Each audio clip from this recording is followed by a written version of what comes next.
Hi friends, welcome back. Indian SPG in action. 600 पाकी SPG run away from Jammu. पाक media crying. मतलब कुछ action हुआ है. देखते हैं क्या हुआ है. वीडियो शुरू करते हैं. वीडियो शुरू करने से पहले अगर आप चैनल पर नए हो और आपने अभी तक सब्सक्राइब नहीं किया तो जल्दी से पहले सब्सक्राइब के बटन और बेल आइकन को क्लिक कर लो ताकि आपको हमारे सारे न्यू वीडियोस के नोटिफिकेशन मिल जाए जैसे हम अपलोड करें. अगर आपको वीडियो पसंद आता है प्लीज लाइक एंड शेयर. चलिए शुरू करते हैं. कश्मीर के पूर्व डीजीपी एसपी वैद ने मुहर लगाई है. आतंकियों के साथ पाकिस्तानी सेना के एसएसडी कमांडोज भी मौजूद हैं.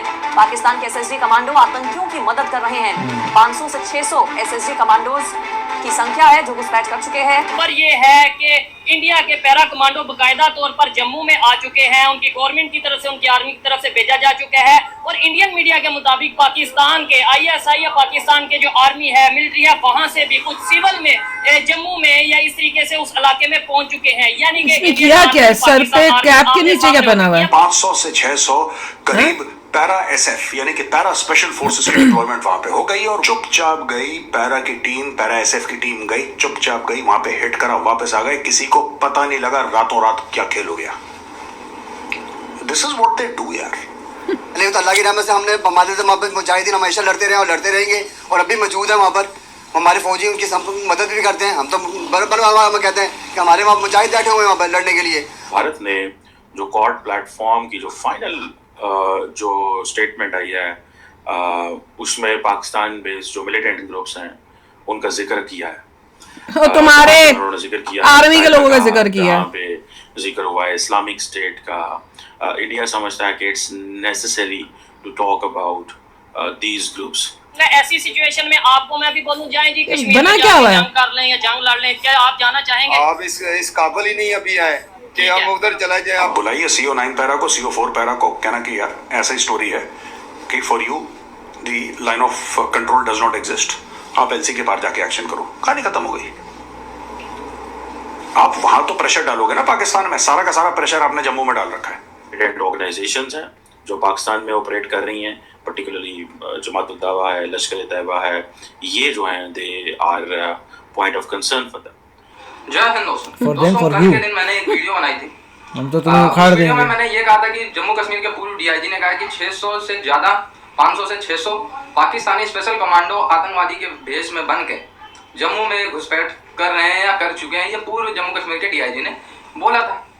अच्छा, उसमें से कई लोग कहने लगे कि यार ये तो इंडियन आर्मी की फेलियर है, इंडियन आर्मी वहाँ पे क्या कर रही है, पिकनिक मना रही है. और भाई पिकनिक नहीं मना रहे, बहुत मेहनत कर रहे हैं. लेकिन घाटी दर्रों के बीच में नदी नाले, और देश के अंदर ही गद्दार भरे हुए हो तो क्या करें. बारिश हो जाती है, लैंडस्लाइड हो जाती है, विजिबिलिटी एकदम खत्म हो जाती है, इतना कोहरा पड़ने लगता है. वो घाटी का इलाका है, वहाँ पे इतना सब कुछ, इतना वॉच करना नेक्स्ट टू इम्पॉसिबल. ठीक है, अगर कोई घुसना ही चाहे तो कभी भी घुस सकता है. ठीक है, तो उसमें पिकनिक मनाने वाली बात नहीं है. भारतीय सेना ने एक्शन लेते हुए, वैसे ये कंफर्म नहीं है कि 500 से 600 घुसे ही हैं, ये पूरे डीआईजी का कहना है. वैसे भी भारतीय आर्मी ने सतर्कता लेते हुए 400 से 500 अपने भी special commando Jammu and Kashmir में तैनात कर दिए हैं. और पिछले 3 दिनों में आपको पता ही होगा कि 7 से ज़्यादा आतंकवादियों को भारतीय सेना ने ढेर भी किया है. तो भारतीय सेना लगातार एक्टिव है और उस पर ऐसी बयानबाजी देना, तो ये तो पाकिस्तानी वाली माइंडसेट हो गया कि भाई भारतीय आर्मी पिकनिक मना रही है. जम्मू के इलाके में बहुत खून बह गया. फौजी चले गए इस दुनिया से और यात्री थे, उनके ऊपर भी अटैक हो गया. वो बस गिर गई खाई में और किया था ना इन्होंने. ऐसा लग रहा है कि हर तीसरे चौथे दिन वहां से कोई बुरी खबर आती है. तो लोग काफी डिस्कशन कर रहे हैं क्या कश्मीर से जम्मू में शिफ्ट हो गया, ये हो गया, वो हो गया. और जर्नलिस्ट भी दुनिया भर की चीजें इसके ऊपर लिख रहे हैं. मैं 2-3 बातें कहना चाहता हूं आज. पहली बात तो ये है कि ब्रेकिंग न्यूज ये है कि 500 से 600 करीब पैरा एसएफ यानी कि पैरा स्पेशल फोर्सेस की डिप्लॉयमेंट वहां पे हो गई और वहां पे टोटल जो आतंकवादी हैं 50 से 55 है. कहने की बात यह है कि एक आतंकवादी के ऊपर आपने 10 पैरा एसएफ के बंदे डाले कि इनको हंडा 50 से 55 कैसे हैं? वो कह रहे हैं 600 आए हैं. ठीक है जी. 600 थे. मैं सिर्फ ये कहना चाहता हूं कि हमें डे 1 से ये सिखाया गया था, या डे 1 से हमारी ये समझ थी, सिखाया क्या गया था, हमारी ये समझ थी कि दीज आर स्ट्रेटेजिक एसेट्स. मैं पैरा एसएफ की बात कर रहा हूं. Why we want to use para SF like infantry? I have no idea. मुझे इसकी नहीं समझ है और मैं ब्लंटली बोलता हूं मुझे नहीं इसकी समझ है. Why do we want to use para SF like infantry? भाई पैरा एसएफ का काम नहीं है. पैरा एसएफ एक स्ट्रेटेजिक फोर्स है. Para SF should be used to hit strategic points across the LOC. आप बोलो पैरा एसएफ वालों को कि वहां पे वो डिव कमांडर है पाकिस्तानी आर्मी का, वो ब्रिगेड कमांडर है पाकिस्तानी आर्मी का, उसको जाके गुड नाइट बोल के आओ, राइट? या पैरा एसएफ वाले को बोलो कि एक ब्रिज है, ये एक गन पोजीशन है, ये एक एयरफील्ड है, यहां पे इनके चॉपर लैंड हो रहे हैं। चुपचाप गई पैरा की टीम, पैरा एसएफ की टीम गई, चुपचाप गई, वहां पे हिट करा, वापस आ गए, किसी को पता नहीं लगा रातों रात क्या खेल हो गया। ये अभी के बारे में दिस इज पुराना व्हाट दे डू क्या यार, पता। This is what their job is. ये बड़ी एलीट किस्म की फोर्सेस होती हैं पैरा एसएफ। और पाकिस्तान यही, आपको क्या फर्क, आपको क्या लगता है कि पाकिस्तान को 2 रुपए का फर्क पड़ रहा है? 50-60 बंदे मर जाएंगे। 500 बंदे थे, ये 500 जो आतंकवादी हैं, आपको फर्क पड़ रहा है? मर जाएं, वो 500 और भेज देंगे, आप 500 मारोगे वो 5000 भेज देंगे, आप 5000 मार दोगे वो 50000 भेज देंगे। भाई जब शुरू में टेररिज्म हुआ था कश्मीर में, जेएनके में, आपको पता है कितने आतंकवादी थे? देवर मोर देन 20-25,000 टेररिस्ट्स। 20-25,000 टेररिस्ट थे वहां पे। श्रीनगर की सड़कों में AK-47 लेके घूमते थे। वो श्रीनगर की सड़क जिसपे आप लोग आज जाके छुट्टियां मनाते हैं, कहते हैं कि बड़ा मजा आया डल लेक में, हमने नाव में बैठे और चप्पू जलाया हमने, और हम आदूस गए थे खाना खाने, और फिर हम गए वहां पे डाउनटाउन, हमने बड़ी शॉपिंग करी यार, बड़ा मजा आया। हम लाल चौक गए, we had a wonderful time. क्या शॉपिंग करी हमने? उन इलाकों में दंदनाते हुए घूमते थे। सबर्ब्स के आगे आरपीजीज लेके, रॉकेट प्रोपेल्ड ग्रेनेड्स लेके, रॉकेट लॉन्चर्स लेके आतंकवादी घूमते थे। मैं आपको उन दिनों की बात बता रहा हूं। देखो बात तो ठीक है कि पहले से सिचुएशन बहुत ही बेटर हुई है, खासकर आज आप जैसे ये 370 हटा है उसके बाद।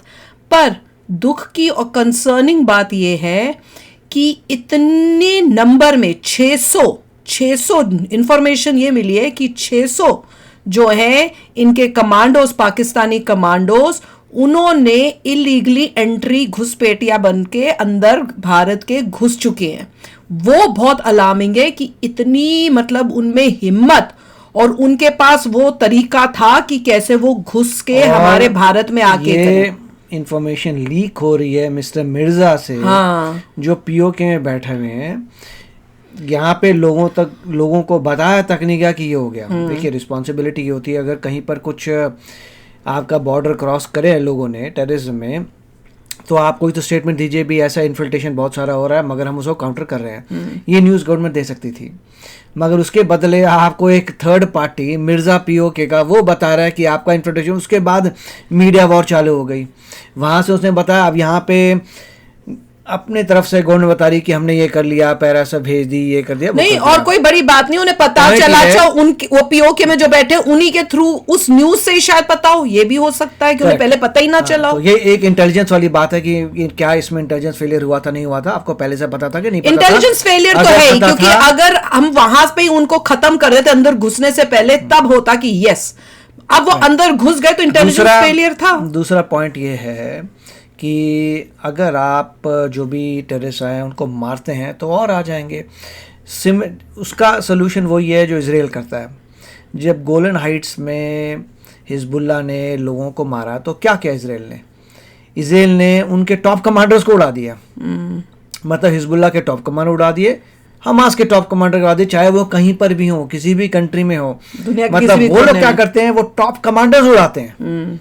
वो कहते हैं कि ये बंदा था, इसने पूरा ये षड्यंत्र रचा था गोलन हाइट्स में, हमने उसको उड़ा दिया। ये वो दिमाग उसका था इस पे। हाँ, तो उस दिमाग को उड़ाते हैं वो कहते हैं कि किसने प्लान किया था, कौन ऐसा, वो इतनी उनकी जबरदस्त इंटेलिजेंस है कि फिगर आउट करें कौन बंदा था जिसके दिमाग में आइडिया आया था गोलन हाइट में करेंगे, उस बंदे को देखो, उसको उड़ा दो। बिल्कुल यही करना चाहिए, हमें भी यही करना चाहिए। ऊपर से उड़ाते हैं लोगों को, छोटे मोटे छोटे तो प्यादे हैं, वो तो आराम से हट जाएंगे। हाँ, उसके बाद और भेज देगा। वो जो ब्रेन वाला बंदा है, जो जिसका दिमाग इस सब में हो रहा है, वो और भेज देगा, उसको उड़ाओगे तब माइंड को उड़ाते जाके वो करना बिल्कुल यही चाहिए। बहुत अच्छी बात बोली है। आई होप कि अथॉरिटीज जो है यहाँ पे उन तक ये बात जाए और मास्टरमाइंड कहीं पर भी हो, दुनिया कुछ होता है और मास्टरमाइंड खत्म हो जाता है। जाए न्यूज ये आए, इजराइल तो धड़के से करता है, वो तो सीधा फायर करता है, ऊपर से मिसाइल फेंकता है, बोलता है हमने मारा था, क्योंकि तुम रिस्पांसिबल हो गोलन हाइट के लिए, मार दिया। मैं तो इजराइल के साथ हूँ, यही होना चाहिए।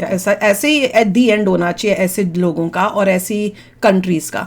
तो चलो यार, आप भी शेयर करना अपने थॉट्स। चलते हैं, मिलेंगे नेक्स्ट वीडियो में बहुत ही जल्द। Till then take care and bye bye. तो अगर आप मेरे इस चैनल पे नए हो तो जल्दी से सब्सक्राइब के बटन को हिट करो और बेल आइकन को क्लिक करो, ताकि आपको मेरा जब नया वीडियो मैं लगाऊं आपको उसके बारे में जल्दी से पता चल जाए।